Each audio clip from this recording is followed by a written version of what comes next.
Now, from historic cities, we move on to national parks and protected areas.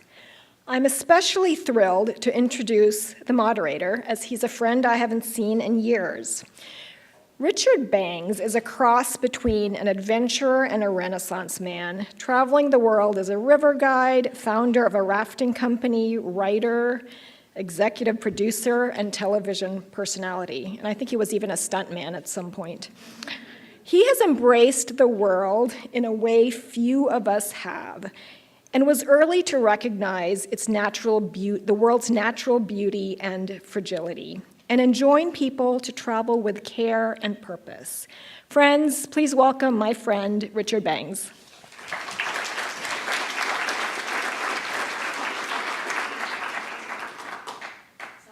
Are they coming?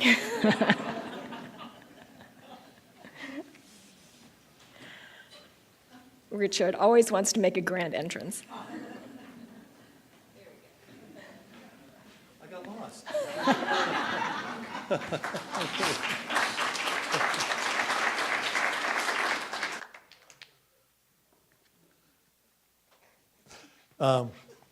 Am I talking? Okay. Well, okay, so. First of all, I know that there is some compelling television programming that's happening at this very moment, so thank you for electing to be here instead of in front of a TV set. I was just going to tell a short personal story before I introduce the panelists, and hopefully it frames the discussion a little bit. Prior to 1959, there were less than 100 people that traversed the Grand Canyon down the Colorado by boat. Things changed in the following decade dramatically. A couple of big factors made a difference. One was that the U.S. Congress and the Department of Reclamation decided they wanted to put a couple of dams in the Grand Canyon because it's sort of the natural place to have a couple of great big dams for hydropower. And the Sierra Club got wind of this, and David Brower, who was head of the Sierra Club at the time, was incensed and said, we can't let this happen to our greatest cathedral in the U.S. So he took a full-page ad out in the New York Times that said, you wouldn't flood the Sistine Chapel to get the tourists closer to the ceiling. Don't flood the Grand Canyon. That one act garnered a lot of global attention. It lost Sierra Club's nonprofit status, and it created a lot of controversy and awareness about the Colorado River. But then the next thing that happened, the following year, 1967, Robert Kennedy took a raft trip down the Colorado River. And he brought with him Pierre Salinger, who was his press secretary, the press secretary for the White House at the time, and or had been. And Pierre Salinger turned this into a media event. It was well covered in Life magazine and every media around the world. And suddenly, rafting the Grand Canyon was the thing to do. I started as a river guide in 1969 down the Colorado River through the Grand Canyon. And the year I went, there were about 10,000 rafters who went down. It was a summer job for me. The following year, in 1970, there were about 15,000. This thing was growing exponentially. And by 1971, you could see the effects of unbridled tourism. So the beaches that had been relatively clean when I started were suddenly covered with black coal and soot left over from various campfires that people made. You couldn't go behind any rock on any beach and not see toilet paper and shit and flies. There were flies on every beach. It was a totally uncomfortable experience. And the beaches were blackened, toilet paper, and they smelled. It was an unpleasant experience. The following year, 1972, there were 19,000 people that rafted down the Colorado River with 22 different outfitters. And the Park Service, at the behest of many clients who now went down and felt that this experience was not what they had been led to believe it might be, the Park Service decided to impose restrictions. They froze the level at 19,000 people, and they started a series of studies that went on for years about usage.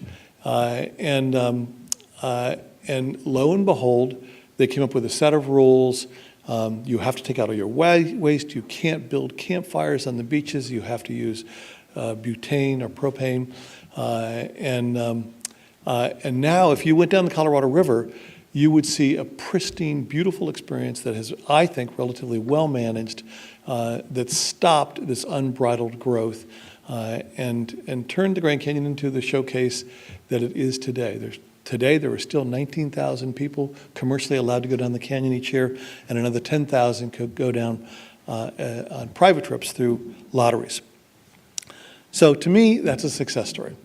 And that allows us to move to our panelists today, who are on the ground and can give us the first-hand accounts of what's happening. I'm going to introduce both of them, and they'll come out, and then we'll start with Ed Jager first to speak. You have the bios, so I'm just reading from the bios as well. But the best thing I like about Ed Jager's bio, and this is why he's qualified, I think. It says, when he is not helping visitors experience the best of best of Canada, he's playing outside with his family and friends. I think that alone qualifies him to be a panelist here. He also studied economics, anthropology, and international tourism development. He has worked with the Parks Canada Agency for 20 years in a variety of field and national office positions. He is currently the Director of Visitor Experience, where he has led the transformation of the visitor experience function across the agency. This is interesting. He has seen visitation to Parks Canada grow from 20 million to 27 million in the past 6 years. The second panelist is Kevin Schneider. Kevin is the superintendent of Acadia National Park in St. Croix Island, International Historic Site, and he's held that position since January 2016. Prior, he was superintendent of Grand Teton National Park and the John D. Rockefeller Jr. Memorial Parkway in Wyoming. He was superintendent of White Sands National Monument from 2008 to 2011. He has also served in Yellowstone, Glen Canyon, North Cascades, Rocky Mountain National Park, and in 1998 to 2000 in the Office of Communications at the National Park Service's headquarters here in Washington, D.C. So he has seen the full array, the panoply of the national park system here in the U.S. So without further ado, let me introduce our panelists.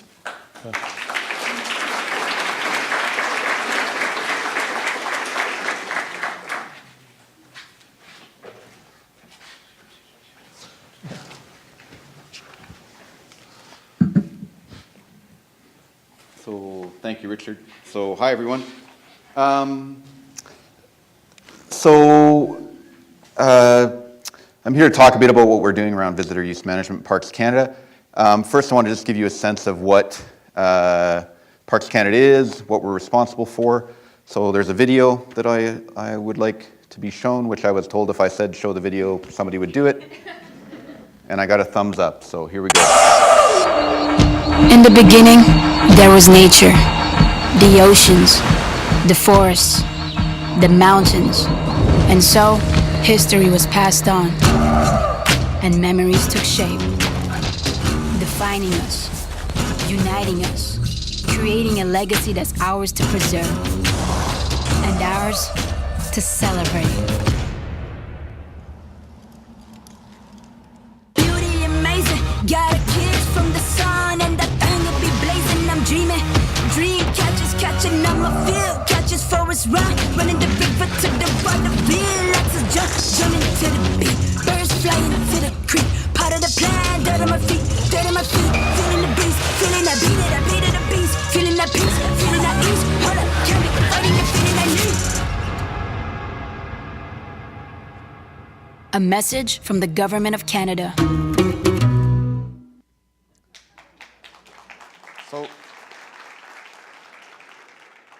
So that kind of, in some ways, kind of captures kind of the challenge we have, right? Because we can do stuff like this, which probably in interest people in coming to visit our places, but then we also have a challenge when we have too many people. So just a bit more of an overview. So all the green stuff is the stuff that Parks Canada is responsible for managing. Our mandate is very similar to most national park services in terms of that integration of protection and visitation. When you look at what we're responsible for, we're in the most northern part of our country. We have parks that get maybe a dozen visitors a year. The southern part of our country, where we have parks with millions of visitors, we have about 200 national historic sites. We have marine conservation areas and a canal system that we're responsible for managing. So lots of challenges that we face. In the work we do, visitation is incredibly important. So we really understand as an organization, and all the research work that we've done shows that when people visit a place, they actually care about it and they support it. And that is so key to what we do. And we also know that when people visit, they derive these amazing benefits, right? So they have wonderful experiences, they'll build their knowledge, they build social connections with the people they come with, their health and well-being, both mentally and physically, is improved. So we want people to come visit. And we also know that there's these benefits to the communities that are nearby, economic benefits, so we know tourism can be done right. And we've already heard that kind of theme through some of the earlier presentations. So our visitation over time, as you can see, we were kind of stagnating and going down as we started the 2000s, and that was a real challenge for us as an organization. In the late 90s, we'd kind of done some work to say, please don't come, visitors are bad. We kind of shifted our thinking around that and kind of moved toward understanding who our visitors were, what could we do, how do we build support, how do we make sure that people love and connect to these places that belong to them. And then we started to see the benefits of our work, and we started to see increases in visitation, and then we changed our problem. So we started to see scenes like this where we were getting problems with over-congestion, too many visitors, particular times and places, probably about 15 to 20 of our locations where we were seeing significant challenges. And it was a combination of new visitors, less informed visitors, obviously more visitors, and then our ability to manage and how good we were as an organization in terms of planning ahead, having the right visitor use management tools in place to effectively deal with a lot of new folks.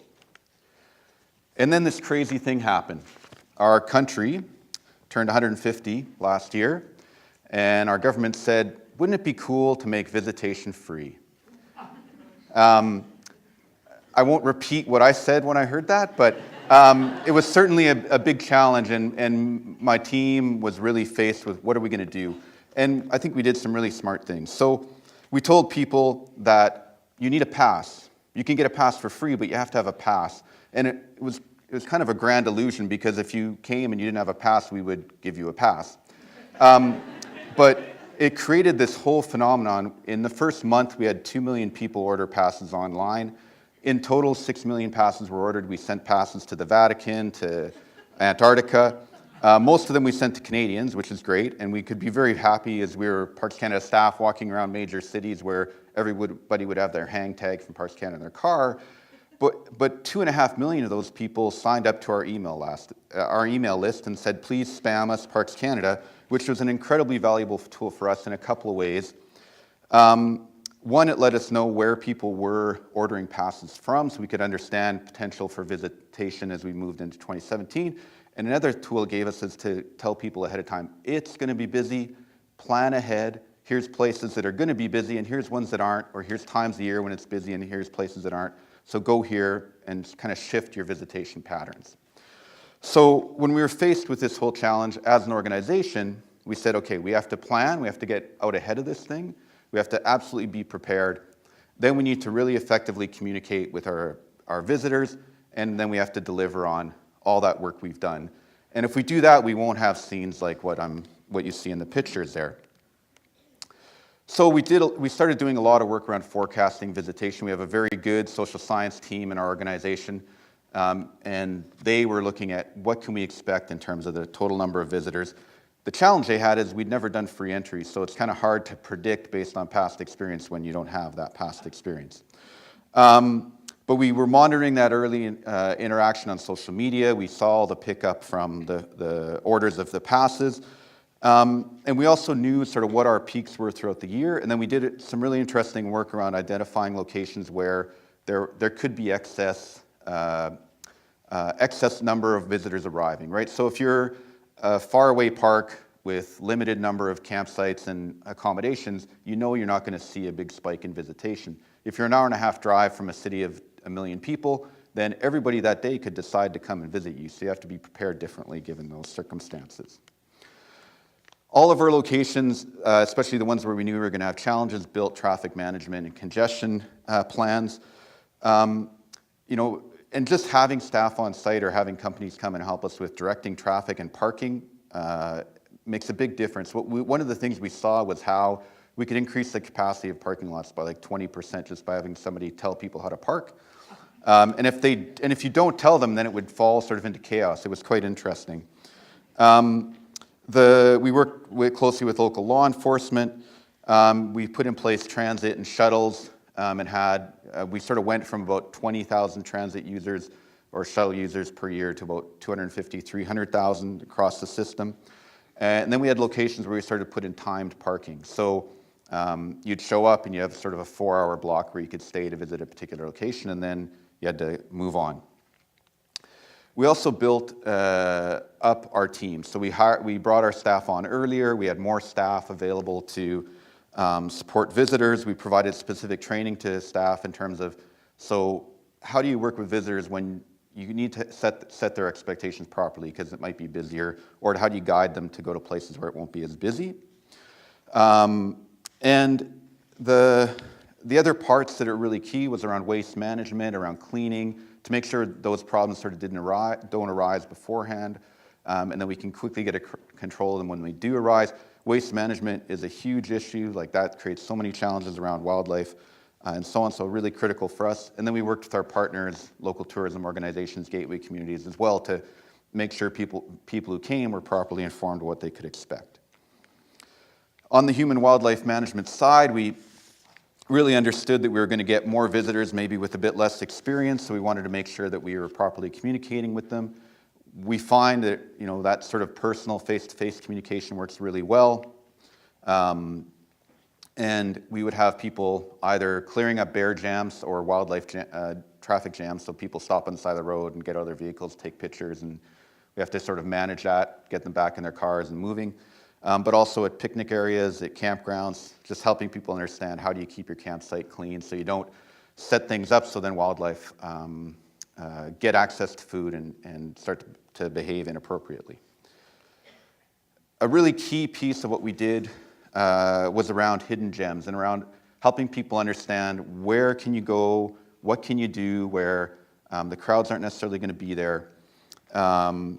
We started to do that sort of across all our social media platforms through our online communications. We had this great database of 2.5 million people that we were sending email messages to saying, don't go here, go over here. If you think of going to this particular park or site, well, here's another place that's kind of like it, but different, and you can visit. And hey, it's free, so maybe you can try something new. And we also had mobile apps available to folks so they could understand what the traffic patterns were and parking, where they could do that best. And then we had targeted communications when busy weekends were coming up saying maybe rethink your plans or be prepared or think of a good place to visit because there's going to be lots of folks showing up. So from our perspective, it was quite a successful year. So we were, we're kind of self-focused, kind of looking at our own belly button. We think that we were probably one of the coolest things about the 150th anniversary of Canada. We saw our satisfaction levels stay the same, which was pretty incredible because we had 11% more visitors. So that was certainly, for me, that was probably the biggest measure of success. The 11% wasn't really a target. Like we hadn't really set it up saying, this is great, here's how many more visitors we're going to have. We were more like in predictive modeling and just trying to understand what we should be prepared for. But probably another great piece was that at our historic sites where we could actually accommodate a lot more visitors, we saw visitation go up by 24%. in our really busiest places, visitation only went up by 4%. So that was probably one of the most important factors in terms of how we had managed it. And then the other thing is that we didn't really have any significant visitor impacts happen. So we were managing this increased volume of traffic effectively. We had one park where we closed for about 4 hours on the Canada Day long weekend. And it was fully prepared for. We were fully helped by local police, and it just sort of rolled off, and we were able to predict it ahead of time. So it worked very, very well in terms of what we had to do. So we have a program called Explorers, and it's targeted for kids. And a couple years ago, we got a booklet, and the child had drawn this, right? So my family is inside a car. That's what I remember of my experience. And the place I'm at is full of cars. And I think that's really the world we don't want to be in. And when we think about visitor use management, it's going to become increasingly important for us as an organization. The places that we manage are going to be increasingly important for people, for humans, in terms of how they interact with their world. And they're going to be increasingly rare. So we have to make sure that we kind of move away from that world to one where people can have these amazing experiences, get outside and experience these places for themselves the way they would like to. The solutions, like I've kind of outlined in what we did in 2017, there's lots of facets to how we do that. The way people are going to visit is going to change. If we think about our places like 20, 25 years ago, no one would be reserving campsites. You just showed up and you camped. And I get lots of people that write me letters about how bad our reservation system is, saying that I used to just show up and I would just camp. But you can't do that now because there's too much demand and you wouldn't be able to meet people's needs that way. And if I shut down the reservation system tomorrow, there'd be a riot in Canada, at least in certain segments of our population. And that same kind of approach is going to be applying. We have transit systems where people can't use their own personal vehicle. Some people don't like it. Other people are like, hey, I get to look around instead of having to stare at the road and drive. So those kind of shifts are going to then become the norm, and they'll be an accepted way of visiting places. And what our job is, mine and Kevin's and our colleagues, is to make sure that as that evolution happens, people can still pull all the benefits out of these amazing places, but that those places then remain for their kids, my kids, your kids, going in the future. So there. Over to you, Kevin.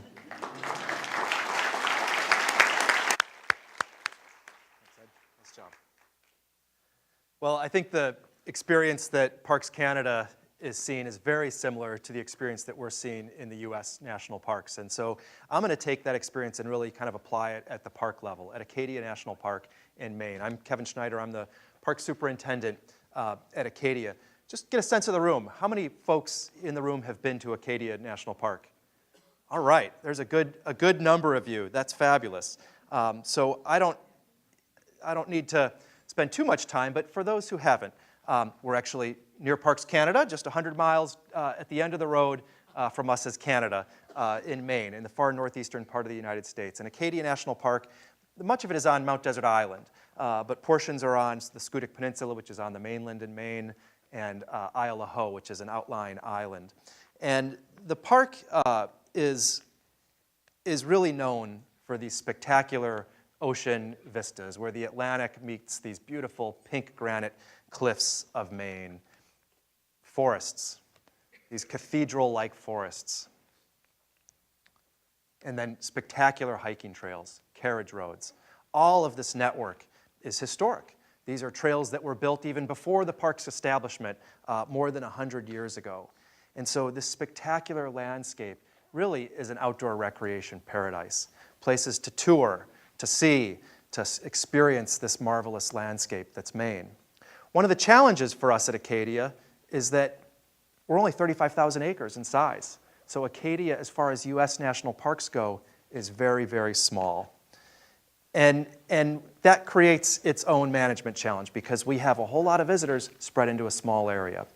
And the mission of the National Park Service is the same at Acadia as it is on the Mall here in Washington, D.C., or at Yellowstone National Park in Wyoming and Montana and Idaho. And that's to protect the parks in an unimpaired condition while allowing for people to enjoy them. Congress has given us a very simple mission in principle, but very difficult in many ways in application. So we're fortunate to have this clear mission from Congress that protecting the parks unimpaired is our first and foremost responsibility, and then allowing for people to enjoy them as well. And we've seen our visitation grow at Acadia by 59% in the last 10 years. So really explosive visitation. If this trend continues, in another 10 years, Acadia National Park will have 5.5 million visitors coming to us. So that's extraordinary growth. Business is good at Acadia National Park, and that's a good thing.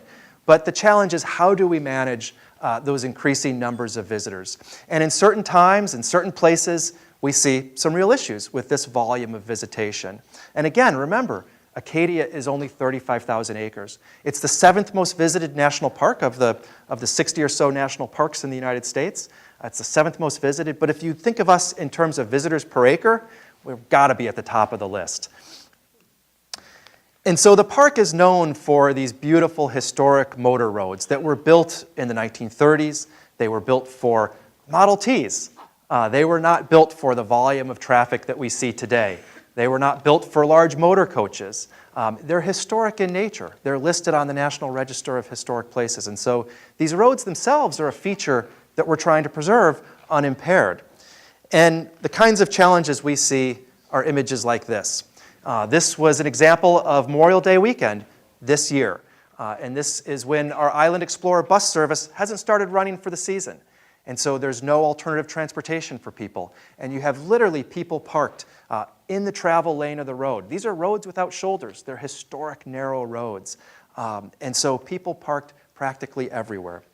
We have challenges like this one at the summit of Cadillac Mountain, which has gotten an extraordinary amount of social media attention and media attention, that you have to watch the sunrise on Cadillac. It's the first place in the United States to see the sunrise, and you have to go up to Cadillac. Well, I've been at Acadia now for 3 years, and I actually have not been on Cadillac for sunrise. So I'll make a confession here. But it creates big challenges for us with emergency response. If someone needed an AED on the summit of Cadillac, if there was an emergency, a park ranger could not get to them to respond in a timely fashion because of congestion on the summit. Oops, that was the wrong way, sorry. Images like this one as well. At the top of Cadillac for sunrise, we'll have 450 cars on a beautiful, typical summer morning that go up to top of Cadillac to watch the sunrise. There are only 150 parking spaces at the summit of Cadillac. So that means 150 cars parked legally and 300 cars parked everywhere. There's not a rock to block them, all over, double parked and so on. You know, this is not the kind of experience we're trying to provide our visitors. We had to close Cadillac last year to uphill traffic more than 70 times because of congestion at the summit. And we're not managing it at the sunrise. We don't have staff to be out there at sunrise. If we were, you could probably double that figure of 70 to 140 closures. And those closures are typically about 45 minutes in length, where people show up and they can't get up to the top of Cadillac Mountain. And that is incredibly frustrating for visitors because, you know, perhaps they've planned their day around a drive up Cadillac at 2 o'clock in the afternoon and they show up and it's closed and they can't meet that objective. Large motor coaches that traverse the park's roads. These roads are not designed for these kinds of vehicles. They cannot navigate the roads without crossing the double yellow line. Or in some cases, they have to cross the double yellow line to navigate under these beautiful historic bridges that we have because the bridges are low. They weren't built for vehicles of this size. Now imagine if a bicyclist had been in this picture too. That would be an incredibly unfortunate accident. Many of the park's trails and carriage roads are along state highways, and so you have traffic moving at 45, 50 miles an hour along these state highways. And you have this incredibly safe network of bicycle paths with no cars, but you have to practically take your own life in your hands to get there on occasions when they're busy. And so you have kids and families sort of unloading the bicycle right along a 45, 50 mile an hour highway. These are the kinds of challenges that we're trying to address in Acadia. So we've implemented some measures to date. We've tried to close roads, as I mentioned, when parking overflows and congestion becomes significant. We've increased transit. We've even seen issues with buses being full, and so we have to send backup buses to accommodate that level of visitation. We've tried to be aggressive in our pre-trip marketing to visitors and messaging to let them know that, hey, try some different experiences. Try not going to Cadillac Mountain at sunrise. Go to a different spot for sunrise. We put up parking barriers, rocks, rope lines, everything we can think of to try to prevent illegal roadside parking. And then increased law enforcement, which is never the solution that we like. Showing up at Acadia and getting a parking ticket is not the experience we want people to have. And at the end of the day, those measures have not been successful. They have not fully achieved our objectives. And so that really brings us to a planning process that we're in the midst of, which we call a transportation plan. But it is essentially a visitor use management plan to try to address these increasing levels of visitation. And the goals of that plan are relatively simple. It's to provide safe and efficient transportation, offer a variety of high-quality experiences for our visitors, and then ultimately protect this spectacular place for future generations. The kinds of solutions that we're looking at: adaptive management. We realize that we're going to try some things. We're going to learn from them. They may work, we hope they will, but we may learn from them and we may realize we need to do some things differently too. And so that's really key. And then monitoring to understand what the effect is of those changes. Are we seeing sort of the proverbial tube of toothpaste getting squeezed to other locations where maybe they're not managed, where we see congestion and crowding in those new locations? We're going to increase the frequency and extent of our transit system. We have a phenomenal transit system. It carried 600,000 passengers this last year, but it needs to carry more, and so we need to figure out how to increase that. We're going to expand park and ride availability, so essentially creating 2 locations where visitors can leave their car behind and hop on the bus and have a really good experience in the park. We're looking in the most congested locations like Cadillac Mountain, Jordan Pond, and along Ocean Drive of requiring parking reservations during peak summer season. So if you want to bring your private automobile to those locations, you may need to have a reservation during peak summer season, which really will be tied to the available inventory of parking so that we can manage those parking lots that are small in nature to the supply and demand for them. We're going to right-size the vehicles in the park through long-term concessions contracts. So those large motor coaches that really don't fit the geometry of the roadways, we'll move to smaller-sized touring vehicles that can still get people around the park and have a much more intimate and high-quality experience. And we'll do that through long-term concessions contracts, which provides the private sector with the opportunity to really make an investment because they'll have a 10-year contract to operate in the park. We even think there's an opportunity for Uber and Lyft and taxi services. Those are opportunities that don't take up a parking space. And so potentially, even right now, you can take Uber to the top of Cadillac Mountain from downtown Bar Harbor. It's about $15, and that Uber doesn't take up a place to park. It can drop a visitor off and then pick them up when they need to be picked up. And the beauty of Uber is, unlike mass transit, the Park Service is not paying the cost of that service as well. And so it just gives visitors yet another choice in choosing how they want to access the park.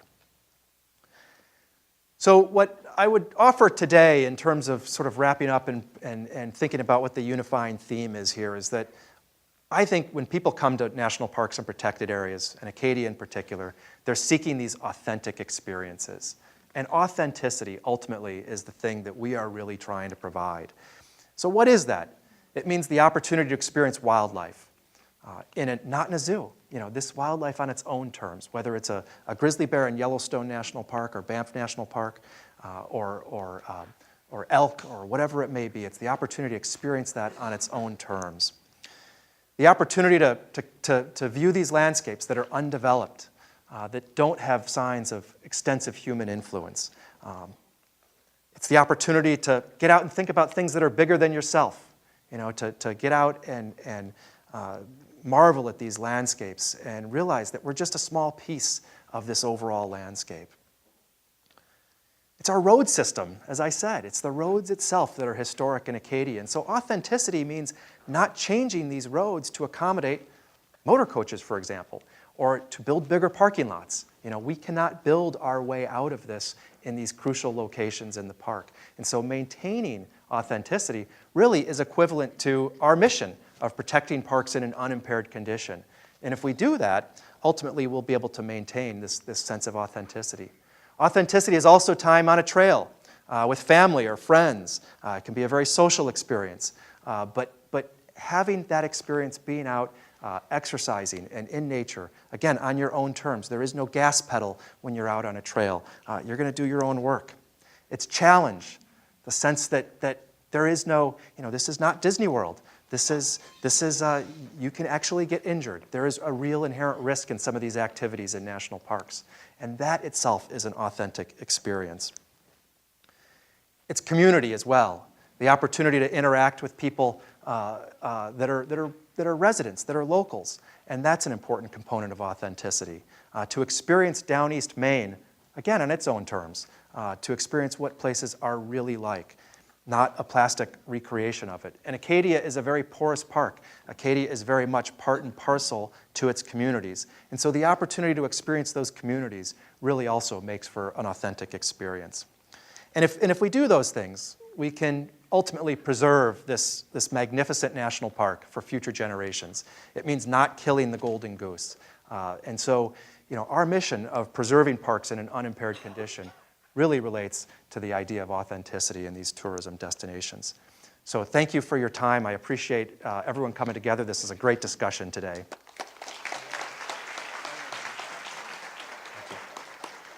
So I'm going to ask a couple of questions, and then we'll open it up to the audience. Ed, we talked about this a little bit before the stage. When I think of a national park experience, I think of seeking pure wilderness and singularity and oneness, and believing that I'm part of Earth's first morning. I'm the only person on the planet enjoying this view. But am I coming from a place of cultural bias? Because national parks, by mandate, are supposed to be accessible to everybody, and we're living in an ever increasingly diverse continent. And there are many people who would seek out a national park as a social setting, a place to bring friends and family, and they would be afraid to go off in the wilderness by themselves. They are there because they want to enjoy a sense of sociability. And the parks aren't set up for that. And we're talking about things that are trying to preserve what may be a cultural bias. Do you think about that? Do you address that? Yeah, so some interesting work we did starting about 7-8 years ago when Parks Canada was around, something called the Explorer Quotient, which we worked with our Destination Canada, our national tourism agency, and they looked at what different type of travelers were and what different people were seeking when they traveled. And what we found was when we did that test within Parks Canada, our staff there's about 8 categories, our staff fell into 2 of them. So we all kind of thought the same way, and we'd have these situations where everybody would say, well, this is the experience we should offer, and here's how we should adapt it or develop it. And we all agreed, so it must have been a good idea because we all came with that particular perspective. And when we look at our country, and we look at the United States as well, an increasing urban population, an increasingly diverse population, and that was not, that didn't correspond with the population of our staff within the Park Service. So we would sort of we would have this bias, and then what we started to see was these crazy people coming who would want to have like a picnic with 20 people, not just with their small family, or they would be really happy to be out on a trail with a large group, and they'd get and take these wonderful family photos at a viewpoint where we would be like, you should want to be alone, right? This is the right way to do this. So we'd really, as an organization, that's really helped us understand, and part of what we've tried to think about around visitor experiences, how do we make sure that we're making something that's possible for all Canadians to enjoy, for all different types of visitors? And we've done other stuff. We now have what we call Authentics, which is like a comfort camping experience, and that's been very popular, sort of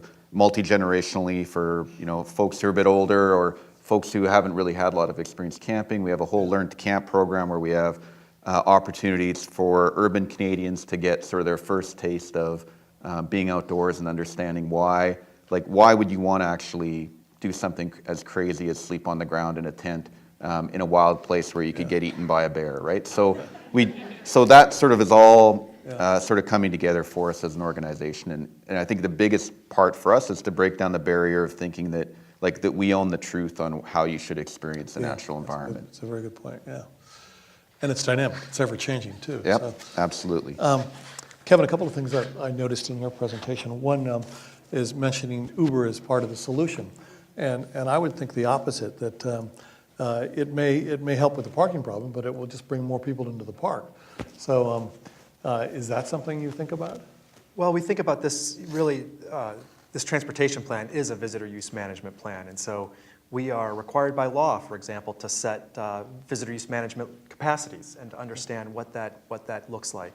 And so, yes, as part of this plan, we are looking at, for example, how many people at one time on the summit of Cadillac is appropriate. And how do we make sure we maintain that at a level? Now, Cadillac Mountain is going to be a congested location. That's, there's an expectation that when you go to the summit of Cadillac, you're going to see other people. It's not, that is part of the management objective for that location. But there should be other locations in Acadia where you have the opportunity to experience solitude, whether it's by hiking or however. And that's important to provide that diversity of opportunities.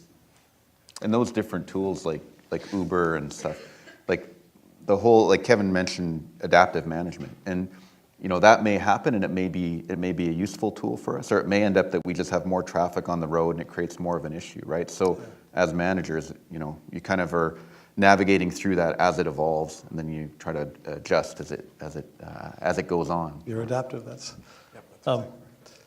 you also mentioned social media and how it's had an effect. And I think everybody's seen that. I went to a beach.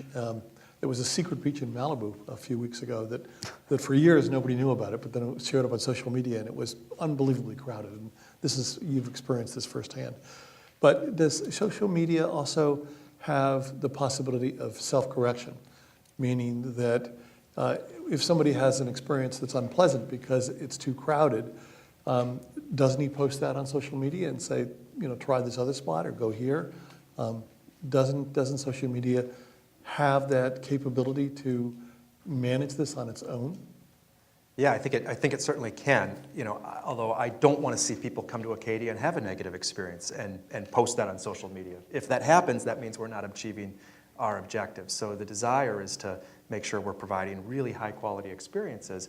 But there's no doubt in my mind that social media has led to people wanting to sort of check off the list of these what they perceive as iconic experiences that are must-dos. And sometimes I wish we could push people to not necessarily follow the crowd and go out and do their own thing. Yeah. Do you post on social media? I don't even have a Facebook account. Maybe I'm the only one in the room. No.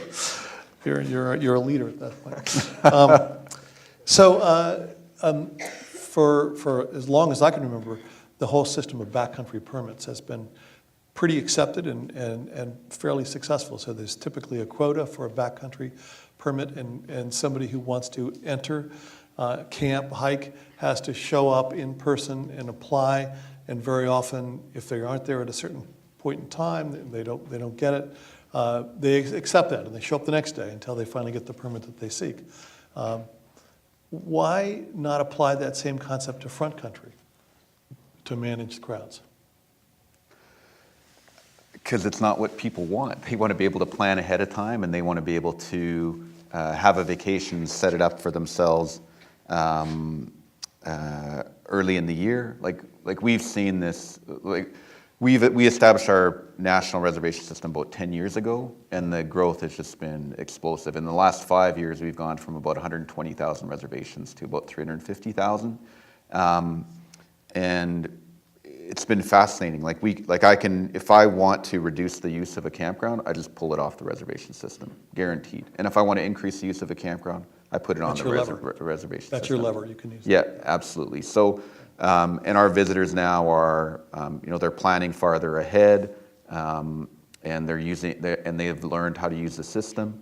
And for our high demand experiences, like we have sort of a limited access hiking area in the mountain parks in Banff, or actually it's in Yoho National Park.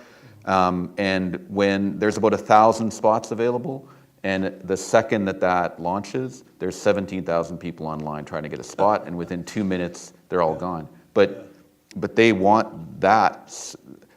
They don't like the system if they don't get a spot. Yeah. When they get a spot, they like the system.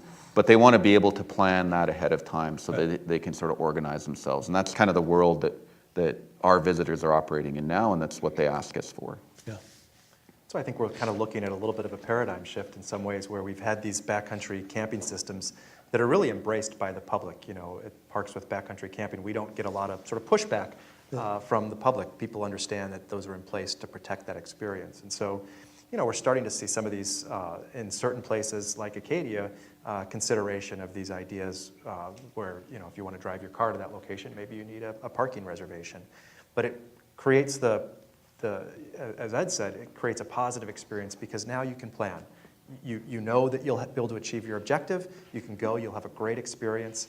And if you don't get a reservation, then you have a number of other choices on either how you get to that location or destination, or maybe you go to a different destination that doesn't require, or a different location that doesn't require a reservation. And as a manager, like I would rather disappoint someone 6 months ahead of time than on the spot, doing it on the spot. Particularly since, what percentage of your visitors are from out of country? About 20% of our visitors. Yeah, I mean, it's not insignificant. We talked also before about, I just did a hike in Zion down the Narrows, and it has a gigantic board with a meter on it that says flash flood danger, 0 to extreme. And then you self-police. You go, okay, if it's extreme, I'm going to risk my life. But could you have sort of a public meter system like that for trails that says, vacant, busy, overwhelming, turn back? Yes, we're very interested in implementing systems like that where we can sort of in real time broadcast congestion levels, whether it's for a trail or for a parking lot. The federal government's not always the best at technology, so we're trying to look for some help in getting us there. Okay. But those kinds of high-tech solutions, I think, could be really, really valuable to visitors and letting them help sort of self-distribute around the... And that's another place where social media can be a positive piece. So I think we'd like to open it up for questions. Yes, in the front row. We have a microphone? Okay. Hello, thank you both for coming out here today and just presenting. It's fascinating discussions. I'm Laura Bisbee. I am a master's candidate of intercultural communication at American University. And I'm currently, this is a question it can be specifically for you, Kevin, but it can also be for you, Ed. I'm currently conducting my master's thesis on how to build sustainable partnerships between local communities and tourism operators. And I was wondering, you mentioned one of the aspects of that authenticity you strive for at Arcadia is to preserve those local communities. And I'm just wondering what methods have you employed, partnerships you've built in order to essentially achieve that mission? Great question. So obviously the park is responsible for parklands, and then in the community, it's all privately owned typically. And so we have a really important partnership with our Chamber of Commerce and the other chambers of commerce throughout the communities. We've done things where, for example, we have a historic building that we've been unable to take care of and is dilapidated. We've been able to lease that building to a private entity who's teaching kids and adults how to build wooden boats, traditional wooden boats, which is really an important sort of aspect of community preservation and cultural heritage preservation. And so, really it's through dialogue and through talking to the folks in the community, whether they're hotel operators, business owners, and so on, who are thinking about, how do we maintain this as a sustainable destination? And so it's that communication and partnership that is really key. The Park Service doesn't regulate in the community. It's not our mission, not our job. And so we want to be obviously influential and a partner to those entities as they try to sort of preserve their sense of identity and their sense of place. Yeah, and I think at all our places, like the staff on site are fully recognize how the local communities are part of the experience of the location, and if people are asking about things to do and other things to experience, then they're very much sharing not just what you can do within the park, but also what's happening outside in the local community and how you can get a better understanding of the place you're at by taking part in those experiences too. Another question? Second row. Hi, I'm Robin Tauk with Tauk Tours. We're one of those large tour operators, been working with Parks Canada, National Park Service 100 years. And we really want to work with you, so do all our sister companies in the U.S. I haven't seen yet where either one of your park systems are bringing together the tour operators for 5-year and 10-year planning, and I'm curious what you know about in your regions that's happening there, because we would be, along with USTOA and National Tour Association, the first at the table with you all. Thank you. I think there's a friend of mine, Donnie Ledbetter, is in the audience. Donnie's our tourism manager for the National Park Service, our chief of tourism, and you should definitely connect with Don while you're here today. He's an excellent individual. I think the way we're approaching this is through our planning process. So in our planning process for our transportation plan, we have had 3 different public comment periods to get to this point. We've had a lot of involvement with, say, the cruise ship industry, which is it's an important part of the visitor component in Acadia, our large cruise ships. We've involved discussion with current bus operators that work within Acadia. And so really it's been in the context at the local level through the planning process of reaching out to those business owners, reaching out to all of the people that currently serve visitors in the park and understanding their perspectives and understanding sort of what the issues are that they see so that we can accommodate those and take those into a consideration as we're sort of forming our decision. Yeah, and I think for us as well as an organization, like we already work closely with TALK and with other tourism operators. I'm not aware, and I think it's actually a great idea to sort of be thinking about that and bringing all those operators together to look at solutions. And we know that when we start to get into these high demand locations, then it's a lot more effective tool for us to be dealing with a limited number of operators, and they can also be helping us in terms of like this whole congestion management piece, right? Which is like it's this intersection of infrastructure and a way to visit that is going to have to be part of a change. And I think that certainly tour operators can be part of that change, as well as integrated sort of with shuttle services that are sort of for general visitors. So. In the back, yes. Hi, my name is Chris Earle. I hiked up to Sergeant Mountain Pond for the first time 45 years ago, and then I did it again this August. And my question is, if you have all these millions of people that you're actually successfully getting in there with shuttle buses and so forth, then you have to deal with the impact once they're there. And those trails are getting pretty eroded, and Sergeant Mountain Pond, where you're not supposed to swim, is being turned into a beach, and there's litter. And how do you deal with all that? Because you bring all these people in, and then you got to deal with what happens when they're there. Yeah, you bet. This is part of the fundamental challenge, right, of maintaining these experiences. And I have no doubt that in those 45 years, that trail has changed somewhat. Part of it is with trails in particular. We have a Trails Endowment from Friends of Acadia, who's our nonprofit philanthropic partner that has helped to do extraordinary work to maintain trails in Acadia National Park. And a well-maintained trail actually preserves the resources in the long term because it doesn't sort of force people to go off the trail around muddy spots or around difficult obstacles and that sort of thing. But you're right. I think there's still this fundamental challenge of at what point is there just too many people? And so we, again, want to be able to provide a diversity of experiences. I've been on trails in Acadia in August where I may only see a handful of other parties on Mount Desert Island. Now, there are other trails that you can go on where you're going to see people almost constantly. And so I think that's okay. That's part of providing a range of opportunities and a range of experiences. What we want to do is make sure that those trails, for example, where you don't expect to encounter a lot of people, that they don't become crowded to the degree that, for example, Cadillac Mountain is. Sargent Mountain's one of my favorite places. And when I've been up there, I don't think I've ever seen on the summit more than 10 or 15 other people at one time. And that's not a bad experience in the context of the 7th most visited national park in the United States. But it is, we maintaining these parks is not. It takes people, and it takes having people out on the trails, maintaining them. It takes people educating visitors and talking to visitors about how to appropriately visit and that sort of thing. Yeah, and I think so. Certainly, building trails and building them well is critical.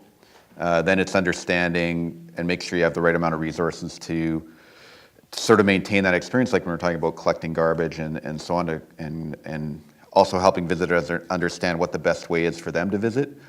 then you have the piece of how do you control sort of the access, right? So if you have a parking lot set up and you sort of right size that parking lot for the right amount of visitors, that can be a part of the solution. Then we start getting into shuttles and so on. How do you manage those so you get the right pulses of people coming in?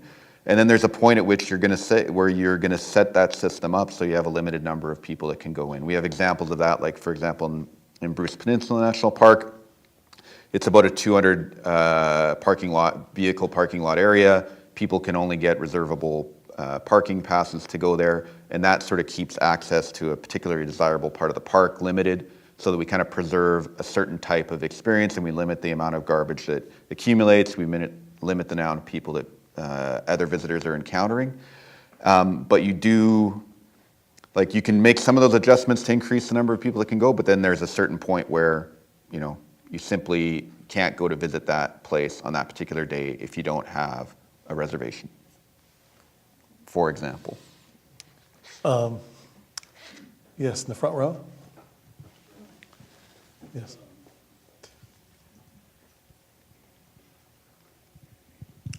Thank you.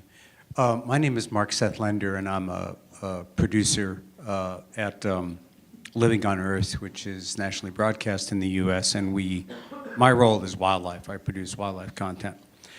Among the many things that struck me today, and I'm a great devotee of the park services in pretty much all countries, but Ed had said you had 1,000, I believe they were camping sites, and 17,000 applicants in the first hour, and my question is about the other 16,000 people, because if I'm one of those people, we just take and assuming that these people persist, if they start when they're 40, some of them are going to be 57 before they get a campsite. So I just want to, that bothers me, I guess. I think there's great value from a political point of view, in having people visit our treasures, our national parks. Yeah.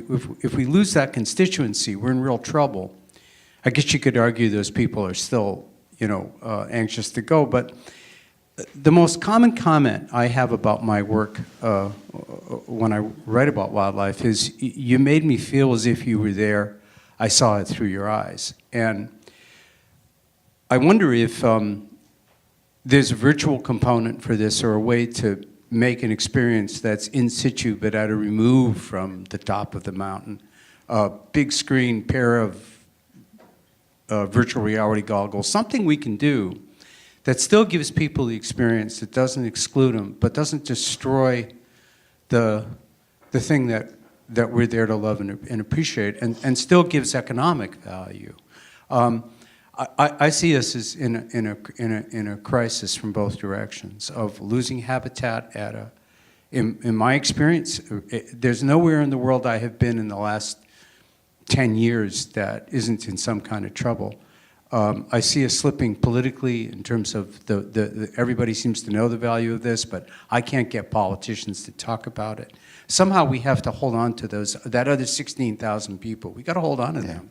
So part of what we've done around that is that there's actually communications related to that sort of reservation launch about what the other opportunities are in that park. And so in this specific example, there's lots of other amazing places to hike in that park. And because this experience involves a bus trip, then it has this added sort of cachet for folks. And what we've tried to help people understand is that you can drive 5 kilometers down the road and you can go on a hike that's just as beautiful. So that's part of the piece in terms of what we've done. And when we start to talk about sort of the virtual and the real, and this is more sort of my personal opinion, but I think in Parks Canada and the National Park Service, I would argue, we kind of deal in the real, and that sort of idea of authenticity is I think we want to help people get those connections, and then from my perspective, when we get sort of into the virtual, it's reinforcing those real experiences for people, right? So, in some of the work you're doing where you're creating these amazing soundscapes, for me, I would hope that people are able to understand those and interact with those through their own personal real experiences and saying like, oh, I remember, being on Olivik.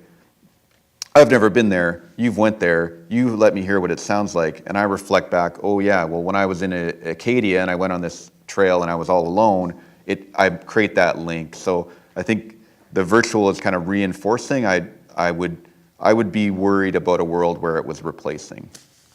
The one thing that I think that's really of interest with virtual reality are for places that are either impossible to visit, like say, 5,000 feet under the sea, or incredibly sensitive locations, like maybe archaeological sites where you can bring someone to those locations and give them the best possible experience. But I mean, I agree with Ed, like there is nothing to replace, standing on top of a mountain and feeling the air and feeling the sun and having that experience of the physical exertion to get there and so on. There's nothing that can replicate that, but for these really sensitive places or places that are otherwise almost impossible to get to, I think virtual reality can be really interesting. I mean, ocean conservation, ocean conservation is not as big of a topic because people don't go to the ocean typically. They don't go underwater very easily. And so, for something like that, virtual reality could be really important. And I'm sorry, Kevin, I got a big question for you. If Congress doesn't pass the federal budget and the parks close, does that decrease in a significant way your overall annual numbers? Well, we see, the times we have had federal government shutdowns, we see significant impacts to gateway communities that really are a tourism economy. So, there's no doubt in my mind that it's a significant impact when that happens. We had an extended shutdown back in 2013, I believe it was. Yeah. That was a very tough time for us because we're accustomed to opening these parks up and welcoming the American public and our international friends to these special places. Yeah. I think we have time for another question. How about in the back?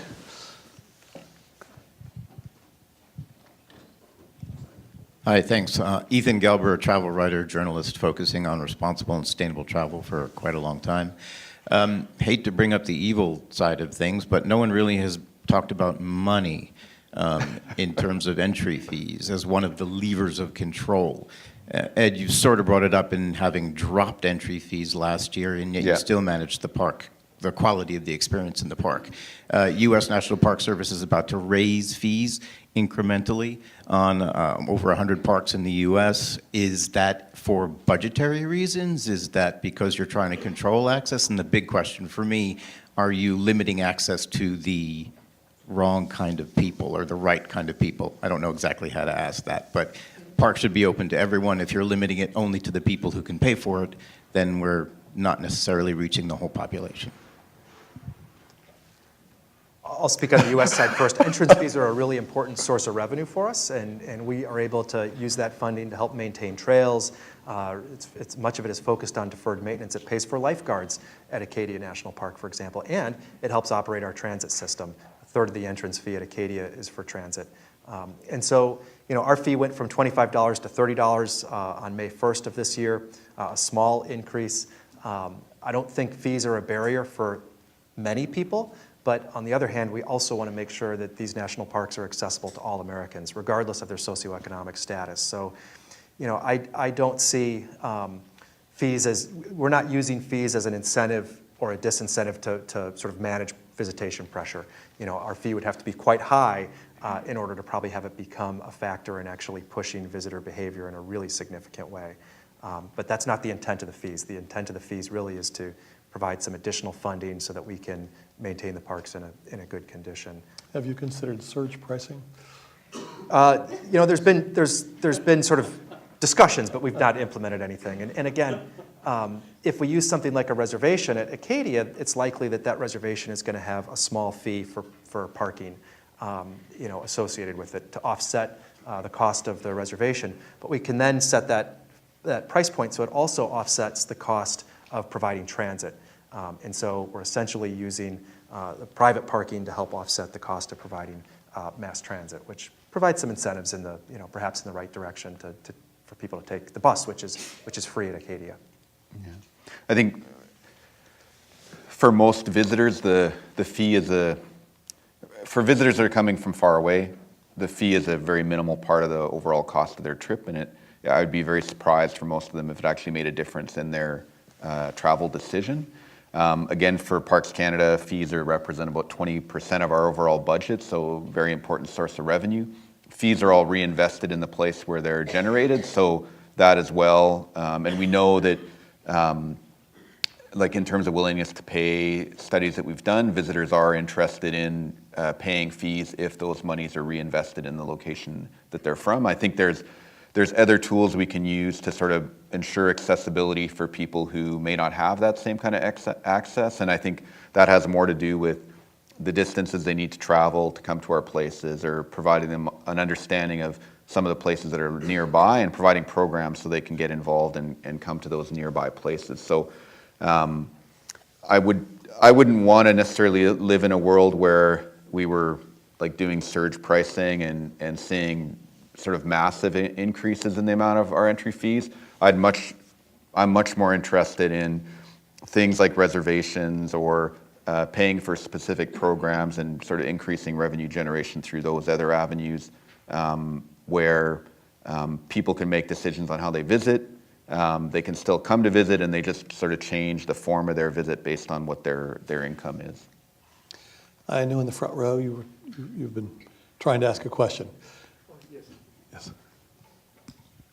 Well, this is really for Ed. I'm Larry Yu, professor of hospitality management here at George Washington University School of Business. I know this year is the year of China and the Canada tourism year. Yes. Yeah, and I've seen a lot of pictures from the Chinese tourists, and particularly from Banff. Yes. And just beautiful, beautiful pictures. And so my question is just, this probably will add to a lot of visitations to some of the parks, especially Banff. And so will this create more challenges and some of the services, you provide to the Chinese visitors? Yes. Just try to get your insight on this. So we've been working hard to, we've provided additional training to our staff at the start of this year because of the Canada-China Year of Tourism, to help them build an understanding of, sort of a cultural understanding of how they're visiting. We've also been working with tour operators to give them a sense of the other places that they could visit, so that we don't just get all this visitation concentrated in a limited number of locations. So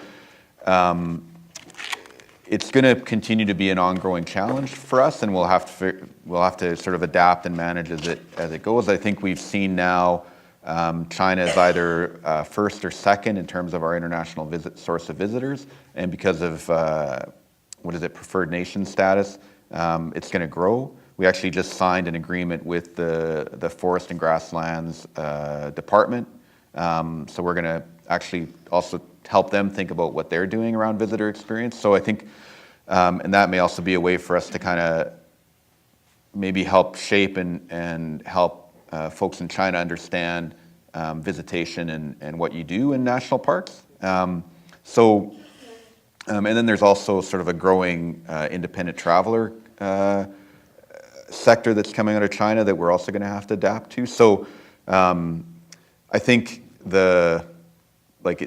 it's going to be this ongoing process. I think for us, one of our key objectives is going to be to move folks away from thinking that the only thing that they want to go see in Canada is Banff, and also to help them understand that we are a really big country, and they should understand that because they come from a very big country. But there's that thinking of you can actually visit all these places, and when you go to some place like Gros Morne, which is far away and amazing and beautiful, you're going to get that same kind of awe-inspiring experience that you achieve in Banff.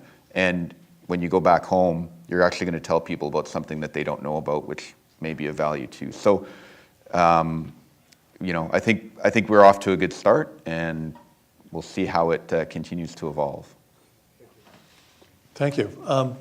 I think our time is up, but we're going to break for lunch. I'd love to find out what China's doing with its national parks at some point as well. Maybe we could talk over lunch.